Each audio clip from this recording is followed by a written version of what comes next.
Alhamdulillah wa kafa.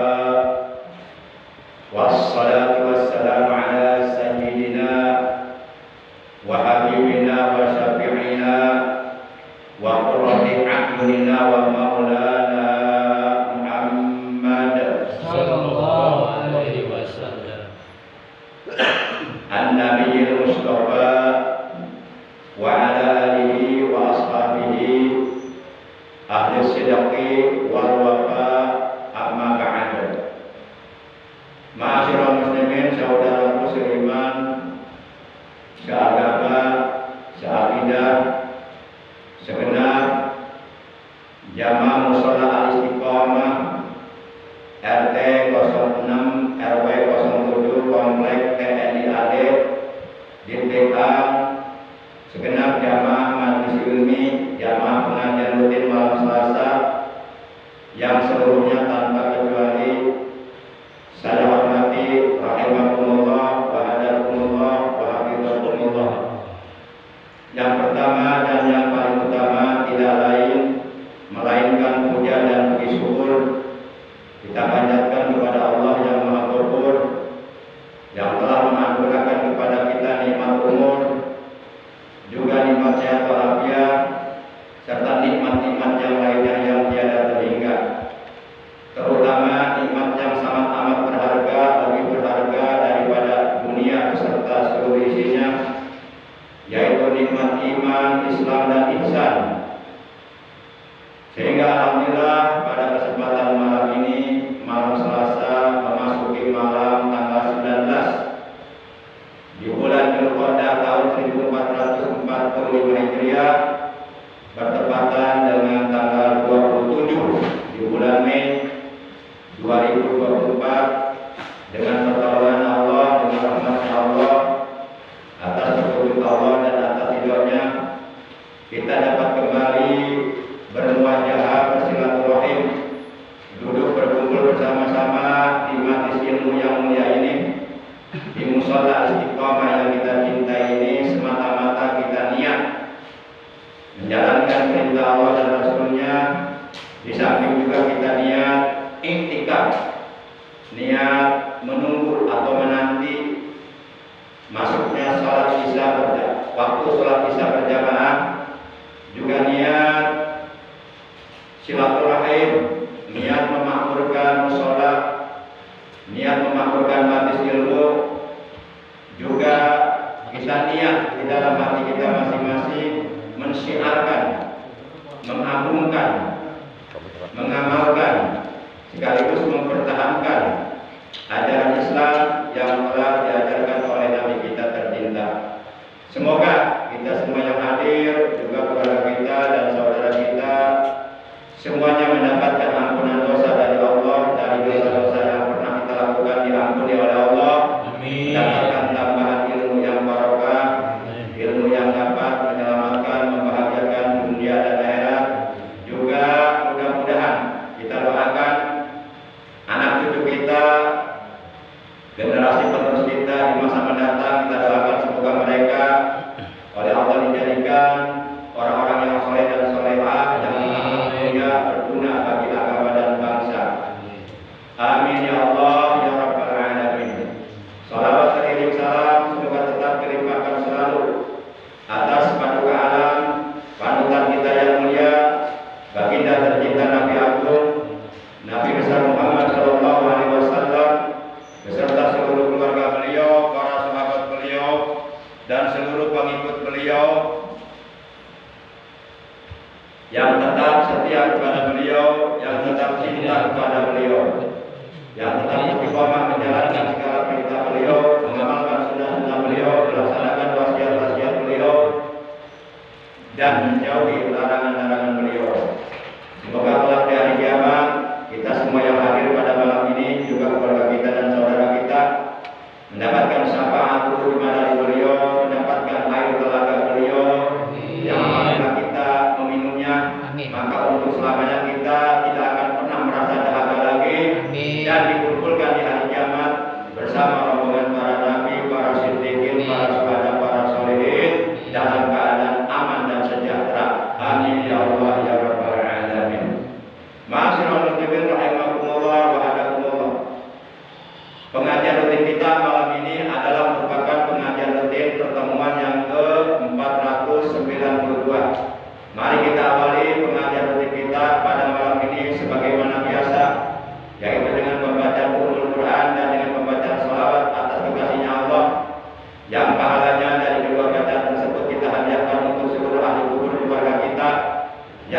saat ini sedang berada di alam barzakh, terutama untuk kedua orang tua kita, kakek nenek kita, para sesepuh kita, guru-guru kita, paman bibi kita, anak cucu kita, saudara-saudara kita, sahabat-sahabat kita, jamaah kita, guru-guru kita, dan sekaligus kita bermunajat kepada Allah semoga dengan barokah, karomah, mukjizat, kemuliaan dan keagungan dari surah Al-Fatihah dan barokah dari bacaan salawat, kita doakan yang sedang sakit, baik itu anggota keluarga kita ataupun saudara kita, siapapun yang sedang sakit, kita doakan semoga dengan barokah Fatihah dan salawat yang akan kita baca, yang sedang sakit oleh Allah lekas disembuhkan dari sakitnya, diberikan kesehatan yang barokah, yaitu kesehatan yang selalu digunakannya untuk beribadah kepada Allah secara istiqomah, untuk beramal soleh, untuk berbuat baik. Bismillahirrahmanirrahim.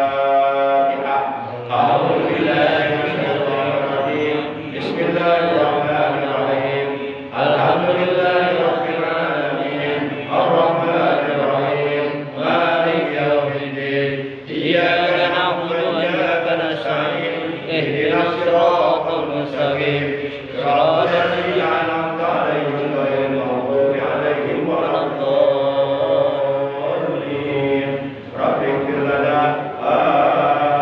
Amin.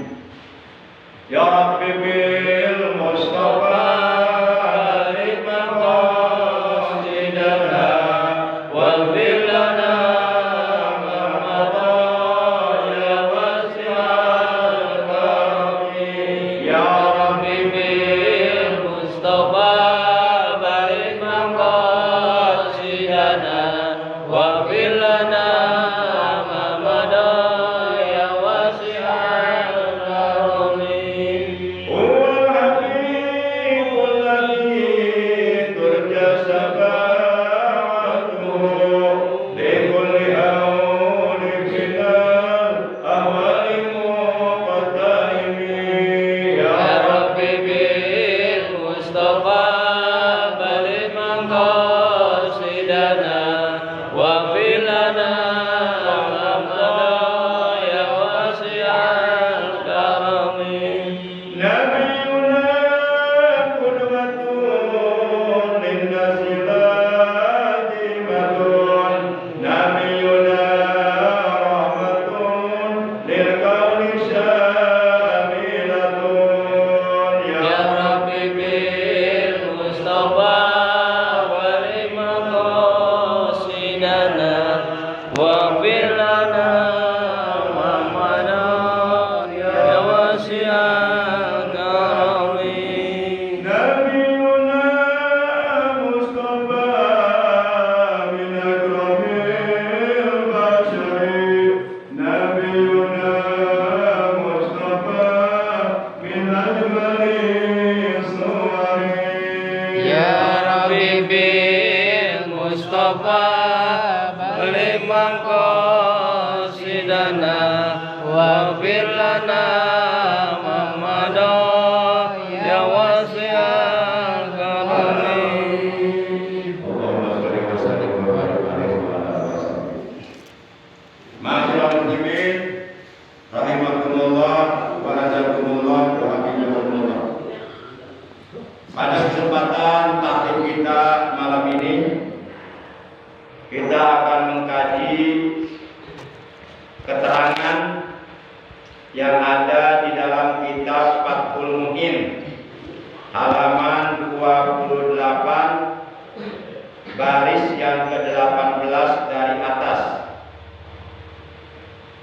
tentang kesunahan melakukan sujud tilawah. Di dalam kitab Fathul Mu'in, maaf, tadi saya salah menyebut halaman 27 baris yang ke-18 dari atas diterangkan, tusannu sajadatut tilawati liqari'i wa sami'i jami'i ayati sajadatin. Tusannu disunahkan opo sajadatut tilawati melakukan sujud tilawah Liqori'i bagi seorang qori, yakni bagi orang yang membaca Al-Quran. Wasami'i dan bagi pendengarnya. Jami'i ayati sajdatin seluruh ayat sajdah. Para jamaah yang dimuliakan oleh Allah, berdasarkan keterangan ini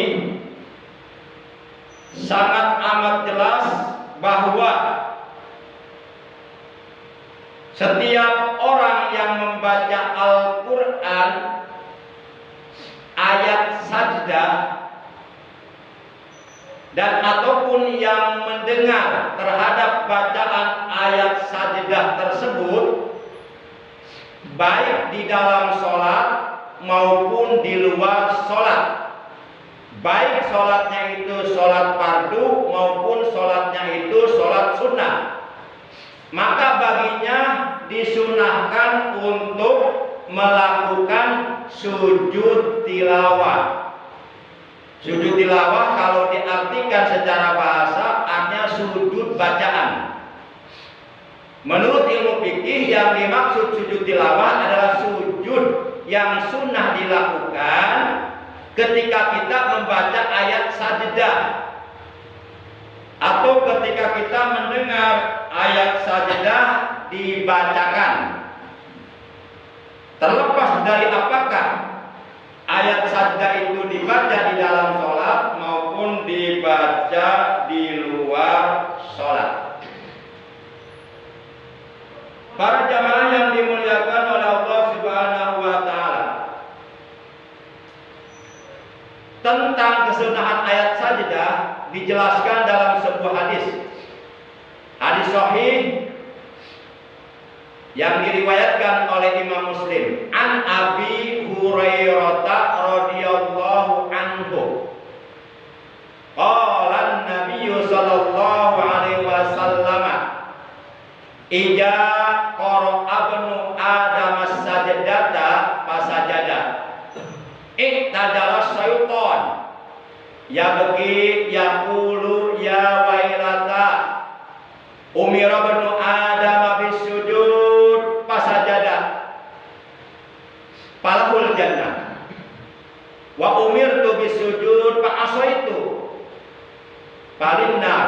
Rawahu Muslim. Ini hadis sahih riwayat Imam Muslim, isinya tentang sujud tilawah. Mari kita artikan hadis ini. An Abi Hurairah, dari Abu Hurairah radhiyallahu anhu, qala telah bersabda sapa an-nabi sallallahu alaihi wasallam, Nabi Muhammad sallallahu alaihi wasallam. Kata beliau, ija apabila qara'a membaca sapa ibnu Adama anak Adam, maksudnya manusia.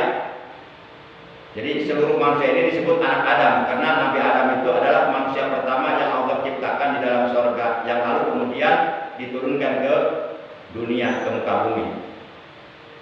Apabila anak Adam atau manusia membaca as-sajdata akan ayat sajdah, fasajada, maka lalu ia melakukan sujud tilawah. Iktajala, maka akan menyingkir, akan lari, akan menghindar sopo asaitonu saiton. Jadi ketika kita umpama baca Quran, pas yang dibaca adalah ayat sajdah, maka kita disunahkan melakukan sujud tilawah. Nah, di saat kita melakukan sujud tilawah itu syaitan menyingkir, menghindarkan diri. Yabki, syaitan itu menangis.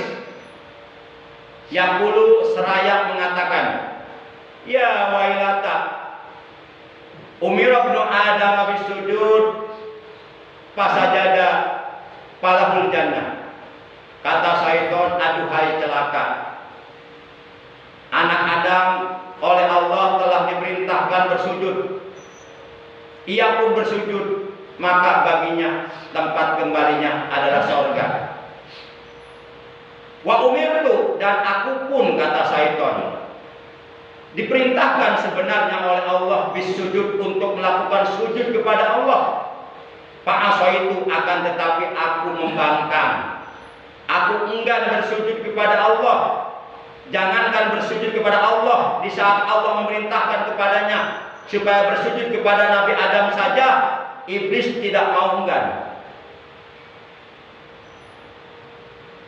Falinar, maka oleh karena aku, kata syaitan, enggan bersujud kepada Allah, maka bagiku tempat tinggalku adalah neraka untuk selama-lamanya. Tapi ada makhluk yang lebih sombong daripada syaitan. Kalau syaitan tidak mau bersujud, mungkin masih dikatakan mending, namanya juga setan. Ini ada yang lebih dari syaitan, manusia yang tidak mau bersujud kepada Allah. Manusia yang paling teramat angkuh, teramat sombong adalah manusia yang tidak mau bersujud kepada Allah. Maka supaya kita tidak termasuk ke dalam golongan orang-orang yang sombong kepada Allah, maka hendaknya lah kita bersujud kepada Allah dalam sholat 5 waktu. Selanjutnya juga Rasulullah SAW melakukan sujud tilawah di saat beliau membaca ayat sajdah. Dan pada waktu beliau membaca ayat sajdah, beliau melakukan sujud tilawah. Para sahabat beliau yang ada di tempat tersebut saat itu, mereka pun semuanya ikut melakukan sujud tilawah bersama Rasulullah SAW. Sebagaimana diterangkan dalam hadis yang diriwayatkan oleh Imam At-Tirmidzi, An Ibnu Umar radhiyallahu anhuma, anna Nabiy sallallahu alaihi wasallam kana yaqra'u alaina al-Qur'an. Kana yaqra'u alaina al-Qur'an. Fa idza marra bis sajdati sajada wa kabbara wa sajadna ma'ahu. Rawahu Tirmidzi. Hadis dari Ibnu Umar radhiyallahu anhuma, bahwasanya Nabi Muhammad sallallahu alaihi wasallam adalah beliau membaca Al-Qur'an di hadapan kami, kata para sahabat. Jadi saat itu para sahabat sedang berkumpul di dalam masjid, Rasulullah membaca Quran di hadapan mereka. Nah, ketika Rasulullah membaca Quran di hadapan para sahabat, kemudian beliau melewati ayat, pas ayat sajdah yang beliau baca. Sajadah, beliau tunda bacaan Qurannya, beliau melakukan sujud tilawah dulu. Nah, para sahabat yang mendengar ayat sajdah yang dibaca oleh beliau saat itu, mereka pun ikut melakukan sujud tilawah bersama Rasulullah SAW.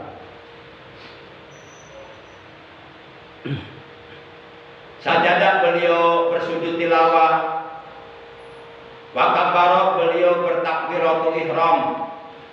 Jadi rukun sujud tilawah di luar sholat itu ada 4. Pertama, niat. Jadi kalau kita mau melakukan sujud tilawah, kita niat dulu. Bagaimana niatnya? Nawaitu sajdatat tilawati lillahi ta'ala. Artinya aku niat melakukan sujud tilawah karena Allah Ta'ala. Kemudian setelah itu kita bertakbiratul ihram, Allahu Akbar. Sebagaimana takbiratul ihram yang kita lakukan di dalam sholat. Yang ketiga, lalu kita bersujud 1 kali, marotan wahidatan. Sujud tilawah itu 1 kali, enggak boleh 2 kali. 2 kali itu sujud di dalam sholat. Itu. Kalau sujud tilawah 1 kali, marotan wahidatan.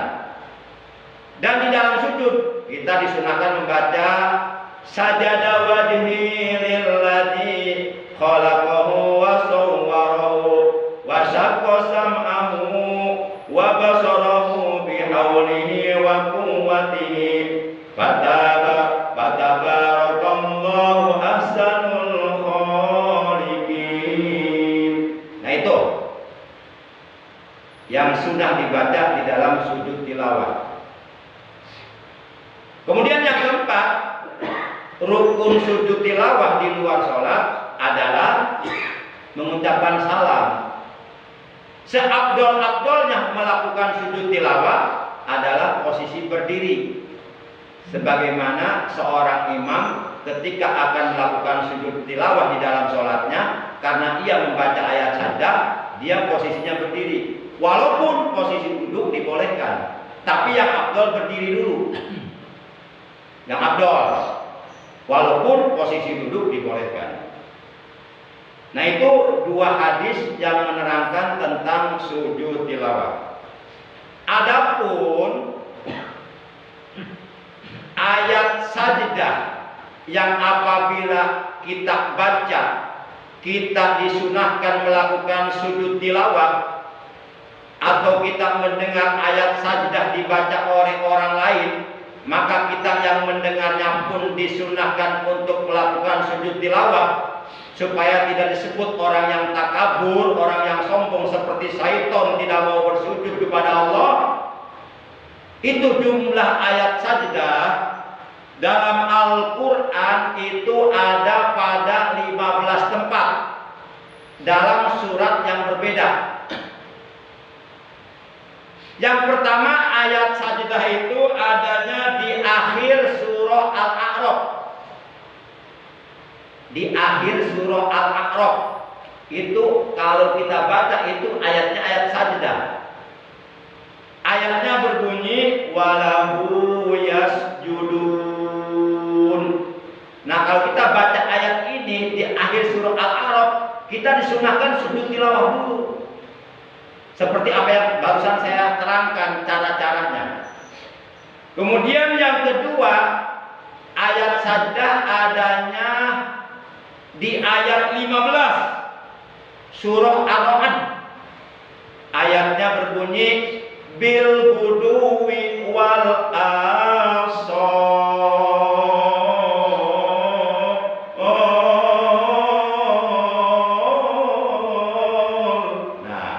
Itu ayat sajdah. Itu ayat 15 surah Ar-Ra'd. Ini surah Ar-Ra'd ini salah satu di antara fadilahnya, kalau umpama ada orang sakarat nih, susah matinya, udah berhari-hari udah mati-mati, sampai keluarganya siang malam menunggunya, sampai nggak bisa tidur, sampai ada yang sakit, ngedrop. Berhari-hari sampai seminggu nggak mati-mati sedang sakarat. Seperti itu tuh Perdana Menteri Batak, Perdana Menteri Israel yang dulu, Ariel Sharon kan, sakaratnya 8 tahun itu. Itu tersiksa itu. Kalau nggak percaya coba aja. Emang enak sakarat. Ini naudzubillah min dzalik. Nah, kalau umpama ada di antara anggota keluarga kita sedang sakarat, tapi susah matinya lama,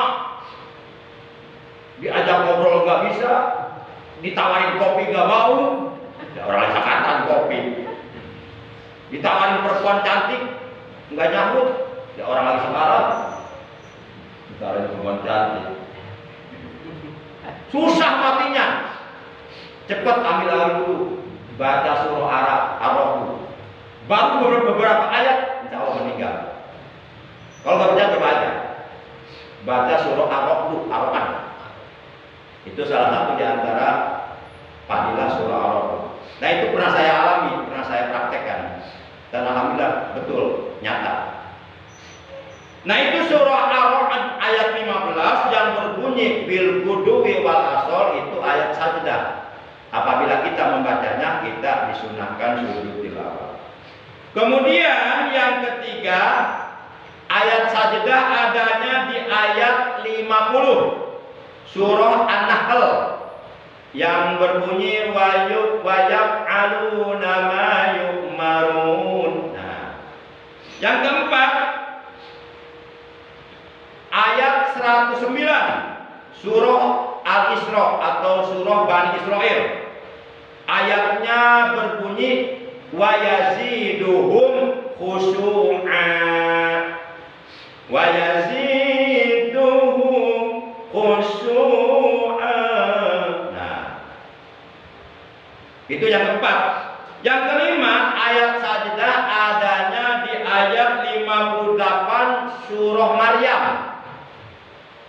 Ayatnya berbunyi harru sujjadan wa bukiya. Nah itu.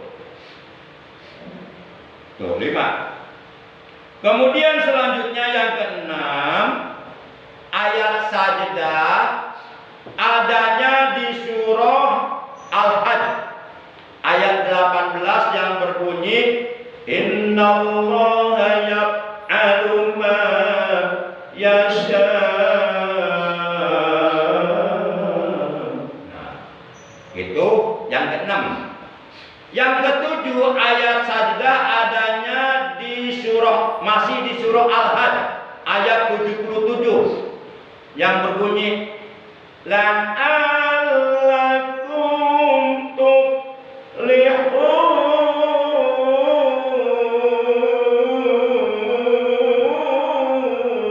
Nah, itu yang ketujuh. Yang kedelapan, ayat sajdah adanya di ayat 60 surah Al-Furqan. Ayatnya berbunyi wajadahum nubura. Yang kesembilan, ayat 26 surah An-Naml. Ayatnya berbunyi Rabbul Arsyil Azim. 10. Ayat 15 surah As-Sajdah. Ayatnya berbunyi wahum la yastakbirun. 11. Ayat 24 surah Shad. Ayatnya berbunyi wa kharra raki'an wa ana.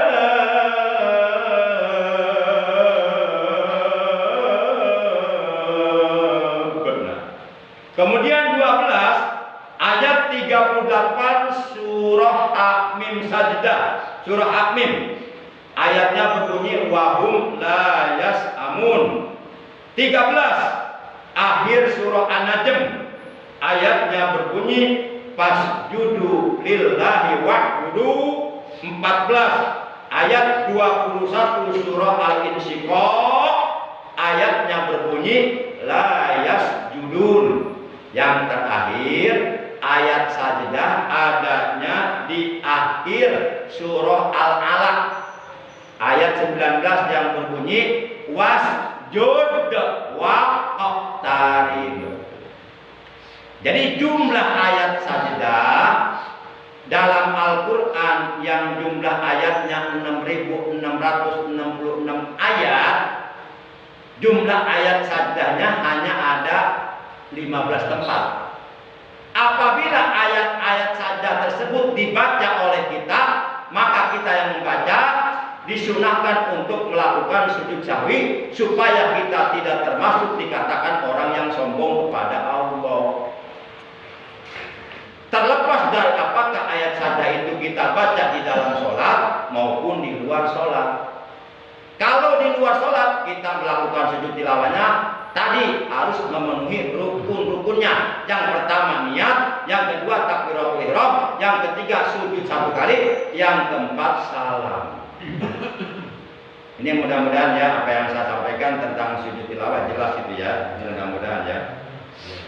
Ya saya berusaha untuk menerangkan sejelas mungkin. Jadi kalau umpama ada yang belum paham apa yang saya sampaikan, bukan salah saya ya. Ya bisa saja salah saya. Baik, kita lanjutkan keterangannya. Wayas duduk dan melakukan sujud tilawah atau bersujud tilawah sapa musallin, orang yang sedang sholat, liqiraatihi, karena bacaan ayat sajdah yang ia baca, illa, kecuali makmuman, seorang makmum. Maksudnya begini, di sini kan diterangkan nih, di sini terangkannya wayas duduk musallin liqiraatihi illa makmuman, dan bersujud tilawah orang yang sholat karena bacaan ayat sajdah yang ia baca dalam sholat kecuali makmum. Itu maksudnya apa? Maksudnya begini, maksudnya imam, ketika sang imam di dalam sholatnya membaca ayat sajdah seperti membaca akhir surah Al-Alaq ayat 19 yang berbunyi wasjud waqtarib. Nah, imam yang di dalam sholatnya membaca ayat sajdah, maka baginya disunahkan untuk melakukan sujud tilawah. Dan alangkah bijaknya ketika seorang imam akan membaca ayat sajdah di dalam sholatnya, alangkah bijaknya terlebih dahulu sebelum sholat dilakukan memberitahu kepada para makmum agar makmum bisa memakluminya, karena tidak semua makmum paham tentang hal ini. Kadang-kadang ada seorang imam di rakaat pertama setelah membaca Al-Fatihah dia membaca surah Al-Alaq. Si imam ini melakukan sujud tilawah, oleh karena makmumnya belum paham, makmumnya nggak ikut-ikutan sujud tilawah, berdiri saja. Itu bisa batal si makmum sholatnya. Bisa batal. Ini ada keterangannya di sini. Jadi kalau imam melakukan sujud tilawah, makmum tidak, batal sholat makmum. Atau sebaliknya, imam tidak melakukan sujud tilawah, makmum melakukan, itu pun batalat sholatuhu, maka si makmum batal sholatnya. Dia pikir dia sholat padahal batal. Sholatnya oleh hukum dinilai batal, berarti sama dengan belum sholat. Para jamaah yang dimuliakan oleh Allah Subhanahu wa taala. Ini sebenarnya pembahasan belum selesai, tapi oleh karena sudah habis waktunya, insya Allah nanti pembahasan kita lanjutkan malam Selasa minggu yang akan datang. Jadi kesimpulannya, pertama, siapapun yang membaca ayat sajdah, baik ayat sajdah itu dibaca di dalam sholat dan ataupun dibaca di luar sholat, maka baginya disunahkan untuk melakukan sujud tilawah. Sujud tilawah itu dilakukannya satu kali. Adapun rukun melakukan sujud tilawah di luar sholat: 1. Niat, 2. Takbiratul ihram, 3. Sujud satu kali, 4. Salam. Dan di dalam sujud tilawah kita disunahkan membaca sajadah wajhi lilladzi khalaqahu wa sawwarahu wa saqqa sam'ahu wa basarahu bihaulihi wa quwwatihi fatabarakallahu ahsanul khaliqin. Kesimpulan yang kedua, di dalam sholat berjamaah, apabila imam membaca ayat sajdah, maka si imam disunahkan melakukan sujud tilawah, dan makmum harus mengikuti sujud tilawah yang dilakukan oleh imamnya. Apabila makmum tidak melakukan sujud tilawah sebagaimana yang dilakukan oleh imamnya di dalam sholat, maka si makmum sholatnya batal. Dan ataupun sebaliknya, misal si imam baca ayat sajdah, tapi dia lupa tidak melakukan sujud tilawah dalam sholatnya. Si makmum tahu kalau yang dibaca oleh imam ini ayat sajdah, si makmum sujud tilawah, padahal imamnya enggak karena lupa. Si makmum batal sholatnya. Awas, hati-hati. Ini hukum tentang sholat, kita harus paham. Jadi kalau sholat kita sempurna, benar, sesuai dengan ilmunya, dikerjakan dengan ikhlas semata-mata karena Allah dan dengan penuh kehusuan, maka di akhirat sholat kita akan diterima oleh Allah. Dan kalau sholat fardu 5 waktu yang kita kerjakan selama kita hidup dalam dunia diterima oleh Allah di hari kiamat, maka barulah amal-amal kebaikan yang lainnya, amal-amal soleh yang lainnya, amal-amal ibadah yang lainnya baru akan diperiksa dan diberikan pahalanya masing-masing oleh Allah. Tapi sebaliknya, kalau sholat fardu yang 5 waktu setelah diperiksa di hari kiamat oleh malaikat ternyata tidak sah, tidak benar, tidak khusyuk, tidak sempurna, banyak kekurangannya, akhirnya ditolak oleh Allah, maka amal-amal yang lainnya, kebaikan-kebaikan yang lainnya, amal soleh yang lainnya, ibadah-ibadah yang lainnya, sebanyak apapun yang telah kita lakukan selama kita hidup dunia, itu tidak akan diperiksa sama sekali dan tidak akan diberikan pahalanya. Artinya amal kita yang lainnya menjadi sia-sia gara-gara sholatnya ditolak oleh Allah. Dan kita enggak akan pernah tahu apakah sholat yang telah kita kerjakan nanti di hari kiamat akan diterima oleh Allah atau tidak. Kita tidak akan pernah tahu dan tidak akan pernah tahu dan tidak akan pernah dikasih tahu dan tidak ada yang bisa beritahu. Tahunya nanti di akhirat, di hari kiamat. Jadi kita jangan bangga dulu, saya rajin sholat, belum tentu diterima. Jangan bangga dulu, apalagi kalau sholatnya ria, mengharapkan pujian dari manusia, apalagi kalau sholatnya enggak ikhlas, apalagi kalau sholatnya enggak benar, enggak sesuai dengan ilmunya, itu udah pasti ditolak. Banyak orang melakukan sholat, tapi mereka malah masuk ke neraka.